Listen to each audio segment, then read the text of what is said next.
And they're trying to jam the court with as many ideological judges as they can. Oh, how is that unusual? How many Democrats who have held the office of president have not tried to pack that court with leftist judges who believe the Constitution is a living, breathing document that should change with the cultural mores of the day? In my mind, it's about getting justice. That's the subject of tonight's preamble. The liberal press will point out GOP hypocrisy on judicial nominations. The conservative press will point out liberal hypocrisy. Those who are fair in the press will point out both. For example, I'm a conservative, so I'll point out that the Democrats are now saying we should forget the Constitution because Ruth Bader Ginsburg, on her deathbed, wished the next president would choose her successor. But back in 2016, she was singing a different tune. This meme that is floating around in cyberspace quotes Ginsburg after she was asked if the Senate should give Obama's nominee a hearing in the last days of his term. She said, quote, "That's their job. There's nothing in the Constitution that says the president stops being president in his last year." Of course, RBG felt differently on her deathbed with a GOP president and a GOP Senate. Hypocrisy is not the main issue in my point of view. I believe in getting justice. As many of you know, I have insisted that the GOP make Democrats pay a price for their unconstitutional, mean-spirited, and deviant behavior. Democrats believe their scandalous behavior should carry no consequences. Case in point, two-time presidential loser Hillary Clinton. Here she is on MSNBS saying that Democrats should do anything they can to stop President Trump and Mitch McConnell. Watch. I think did great damage to the Senate that can only be remedied by removing Mitch McConnell as the leader of the Senate. That has to happen in this election by getting a Democratic Senate majority. But in the meantime, the Democrats who are in the Senate will have to use every single possible maneuver that is available to them to make it clear that they are not going to permit Mitch McConnell to enact the greatest travesty, the monument to hypocrisy that would arise from him attempting to fill this position. Monument of hypocrisy. Now, Hillary says it was the Democrats who were aggrieved when the GOP Senate refused to seat Obama's pick Merrick Garland with 9 months left to go in Obama's occupation of the Oval Office. But that's not where the bad blood started. For that, we have to go back to Judge Bork and the savage attacks that highly qualified candidate endured at the hands of Democrats. His nomination process during the Reagan administration was unfair, brutal, and the first time the process had been so bastardized. The lead headhunters in that nomination were the late Senator Ted Kennedy, a Soviet conspirator, and Beijing Biden, a Democrat with a history of colluding with the communist Chinese. Hillary also forgot how Democrat Senator Harry Reid, in the middle of a session, changed the rules to eliminate the filibuster on Barack Obama's extremist left-wing judges. Oh, by the way, the Chris Salcedo Show would like to thank Harry Reid for his unethical behavior. It has allowed President Trump and Senator McConnell to make historic nominations to the bench in only one presidential term. But those two examples were not the most egregious Democrat offenses. I'll get to more on that in a moment. Meanwhile, Hillary's husband, Bill, weighed in on the upcoming fight over the Supreme Court over at CNN.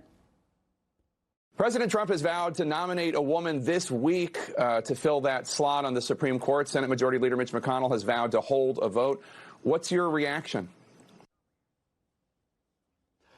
Well, I suppose that depends on what color her hair is, or what about her eyes? How deep do they look into my soul? Is she married? Not that that matters to me, mind you. Does she like long walks on the beach? Sorry, I couldn't resist that, folks. Here's how the former president actually responded. Well, of course, it's superficially hypocritical, isn't it? I mean, Mitch McConnell wouldn't give President Obama's nominee, Merrick Garland, a hearing 10 months before the presidential election. And that meant that we went a long time with 8 judges on the court.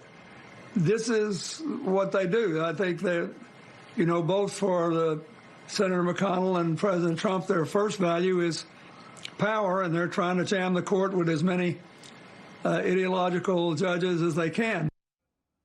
Oh, how is that unusual? How many Democrats who have held the office of president have not tried to pack that court with leftist judges who believe the Constitution is a living, breathing document that should change with the cultural mores of the day?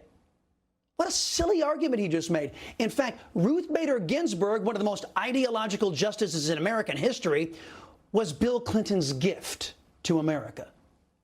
Don't forget the baseline ideology of each one of the parties, folks.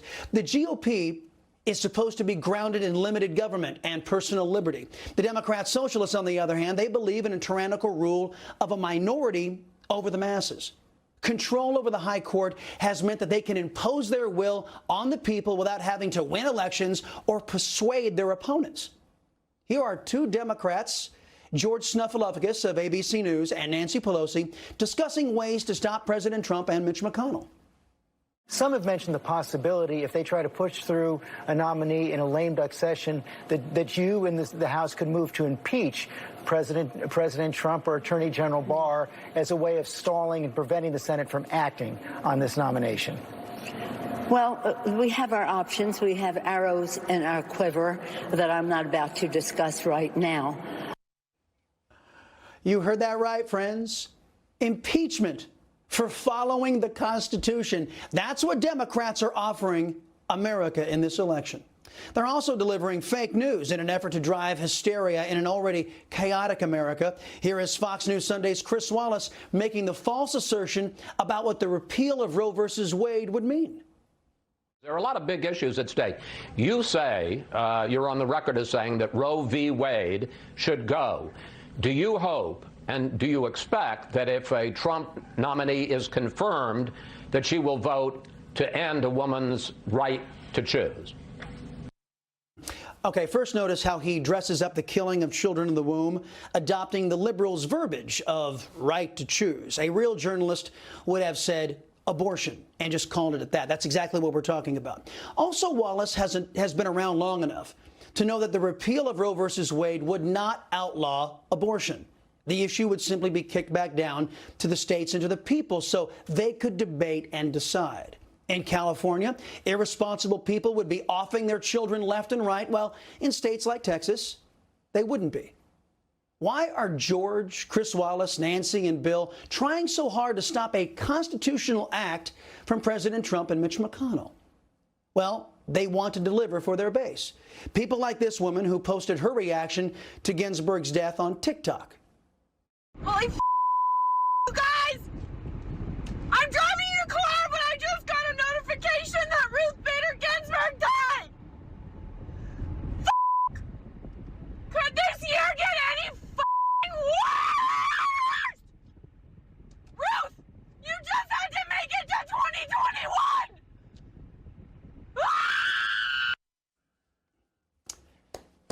And that leads to my primary reason why I believe that the GOP and the president should nominate and confirm a justice for the Supreme Court to replace the ultra-liberal Ruth Bader Ginsburg.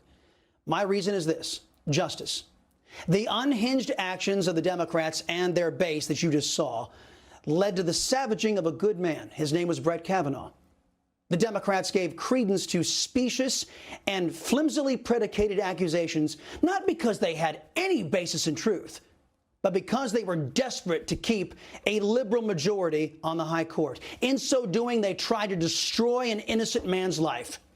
He's an originalist, he's a white man, he's a Catholic, and a family man. And this gave license in their flimsy little brains for the left wing to try to destroy every aspect of Brett Kavanaugh's life. In my view, the Democrats deserve to be punished for their unconscionable conduct. I can't think of a more fitting consequence than for President Trump to shift the course of the Supreme Court for generations. Maybe someone in that backroom Democrat Socialist Party will wake up and stop this steady decline of incivility. I doubt it. But until they do, Democrats should be made to suffer the consequences of their deviant behavior and radical actions. To do less would be a disservice to the country and the Democrats in the long run. You see, they, like any other spoiled child, they'll never learn their lessons if they never have to endure consequences.